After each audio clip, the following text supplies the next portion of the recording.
This is really soft. It comes off pretty easily. I'm gonna put some isopropyl alcohol on it, see how it turns out. It doesn't look as dark as it does in the camera. So I used Murphy's oil soap on this, and obviously it took it all off. It's a little light. I think I'm going to increase the intensity on the next one. You can barely see the mountains here in the back, so that's not going to work. I can put this on a separate layer and intensify the print from that. So I'm just going to do another test because I want to do these 1, 2, 3, 4 pieces, and I don't want to screw those up. So yeah, it doesn't look bad, but it's not what I want. So another test is in order. So I cut another piece. This leather is very soft, supple, but it doesn't really lay flat. So I have some magnets in the machine that I will try to, and this is 6.5 by about 6.5, so I can change the size of this, because right now if I select all and I go up here, it's pretty dinky, so I can make that, let's go 6.25. I'm changing that up there, 6. Let's go about like that, and then move it to the center. That's good. And now I'll put the leather in here. Kind of try to find the center, and I can use these magnets.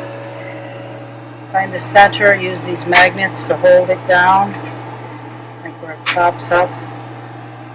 There's another magnet here. It's not going to sit flat, but I'm going to see how it is. I'm going to hit this over here, right? Where is it? Right there, frame.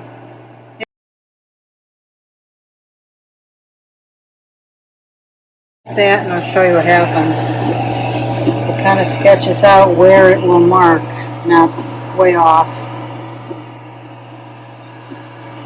So I got to straighten that out and try again. So I think it's lined up okay, but let's just check. You can tell it is going to hit that leather. And I can press play or start.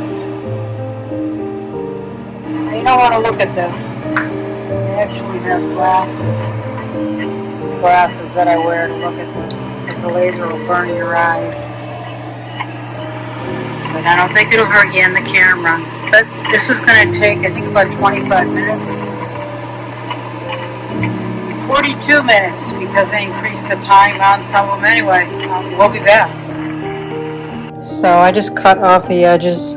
I don't know what I'll do with this piece. It's definitely light, and I thought about hand burning this in, but that would be very difficult to do. It's not at all precision by hand. I might do this or just leave it. Looks much better in the camera than it does in person. It's kind of a charcuterie black, not really a saturated black. And this is even with the wax on it. It didn't change anything about it. It didn't lighten the background. It didn't darken the etching. It's a very different response to this versus the other one I made with this leather. And this is real leather. I don't know what they did to this. I don't know. It's got some character and texture in it. I don't know how they made that, but it's different for sure. This is very soft, very supple. And look at that. That looks awesome. I'm going to see how it looks once I clean it. And I'm just going to wash it. Try that. So I just got a little Murphy's oil soap in here. I'm not going to make it too wet.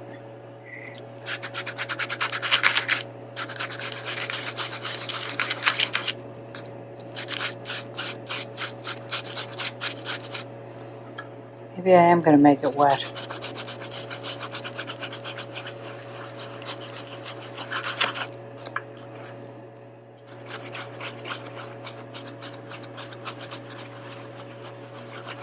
Definitely spreads all over the place. That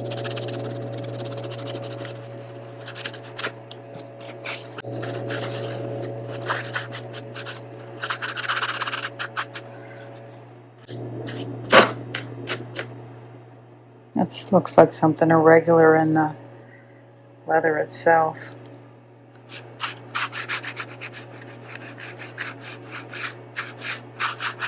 Let's go get some more paper towels and keep wiping it off. So it's all washed off. It looks pretty good. It doesn't, I mean, it's not dark, it's like a dark brown. It's not black. But I'm okay with that. If I go any heavier, it may burn, and I don't want that to happen. So I'm going to try and do a big one on one of those pieces now. So this one's been on for a little over an hour, and I don't know if it's because this is soft, but this curled up, and hopefully it won't be a problem. It'll lay flat once I wash it off. This is all trial and error. This leather was not cheap, so I hope it turns out okay, but we'll see.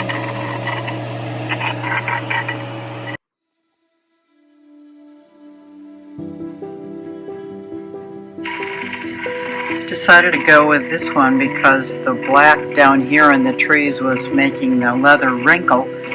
So I am doing just the deer dark and an outline of both the mountains and the foreground trees. And this is what's happening with the laser burner. It is actually burning the deer first.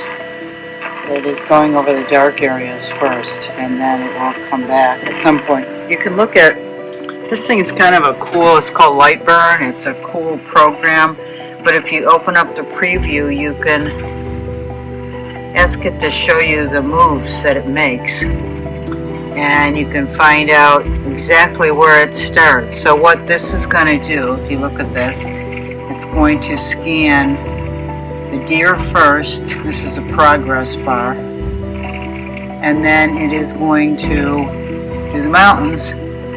Oh, let's go back a little. Yeah, it's going to do the mountains first. I'll move that a little slower. Then it's going to come down and finish the trees, so they'll be last. This is a preview and Lightburn.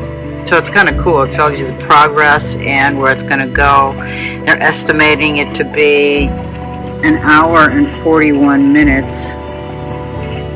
And then you look over here and yep, it's about an hour and 37 minutes because it's been running for 3 minutes, and you can see that right, an hour and 37 minutes 40.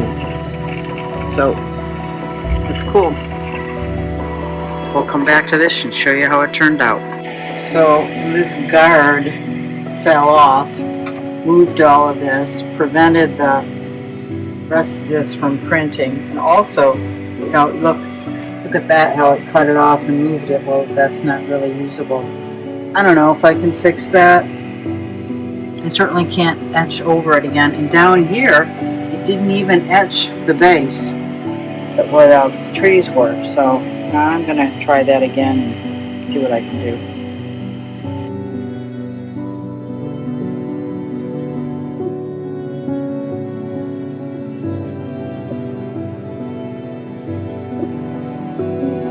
So I reset this one layer of the trees to turn longer. Not really deeper, but longer with more power. It looks like it is etching the trees. I don't know if I can rescue this piece. I don't have another one that's big, so I'm hoping that something like that. Okay, so that worked. Gotta decide whether I like it better than the other one. So there's that versus that. I think I like this one better, but it just seems to burn this, and I don't know, maybe I need to, if I lower it, it won't be as dark. I don't know what to do.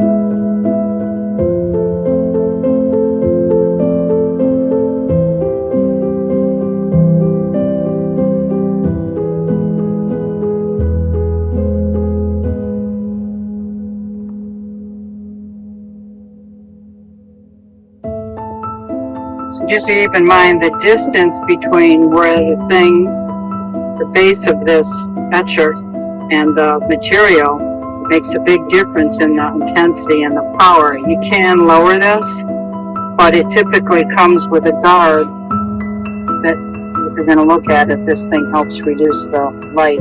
But I wear the green glasses to prevent that.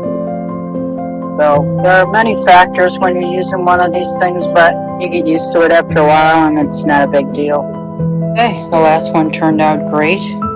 What I did was, since I knew I had an issue with the top, with this one, and I might just go buy more of this material if I can find it, but I put magnets at the top when it was being lasered to hold it in place, and then when I came down here I put those magnets down here in 3 different places just so it was on the edge to hold this down. But since it wasn't heating it up like it was when I did it in black, that really was the problem. It made it wrinkle and it definitely responded differently than other leathers. So these are all factors you really need to take into consideration.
So I ended up with 2 of these and one with the trees as an outline, and I was gonna do 4 chairs, but one turned out poorly, so I'll probably just do 3 chairs. I don't think I can buy more of this leather. It was a remnant, so even still it was $14 a pound, and in the end it's a lot because leather is heavy.